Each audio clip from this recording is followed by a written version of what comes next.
तो जानकी जी ने अपने तेज बल से वहां जल समूत मणियां प्रकट करी। जनक महाराज ने उन जल समूत मणियों को लाखों बैलगाड़ियों में भरा और प्रसन्न चित्त होकर आगे आगे चल करके पहुंच गए महाराज दशरथ के पास। महाराज दशरथ, आपने जल समूत मणियां मांगी थी, हम लाखों बैलगाड़ियां भर करके जल समूत मणि लेकर आए। अब दशरथ जी को लगा समधी के सामने मेरी नाक नीची हो गई। दशरथ जी ने कहा मैंने एक मांगी थी और इनने मुझे लाखों दे दी,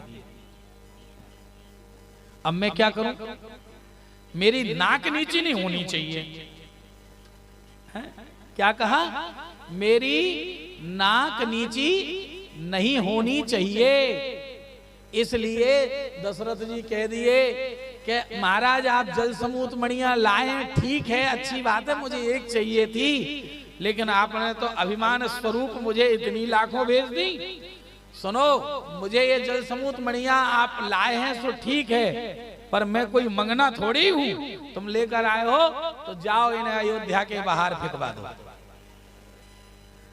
और उन लाखों करोड़ों जल समूत मणियों को जो लाखों बैलगाड़ियों में भरकर आई थी, उन मणियों को अयोध्या के बाहर फेंकवा दिया गया। ढेर लग गया, विशाल पर्वत सा दिखने लगा। जो पर्वत चमकता था उसी पर्वत का नाम हुआ मणि पर्वत।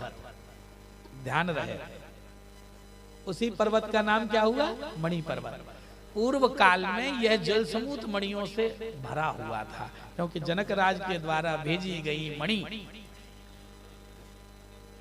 समधी जी के द्वारा ऐसी बात कह दी गई कि मेरी नाक नीची ना हो, इसके लिए दशरथ जी ने उन मणियों को अयोध्या के बाहर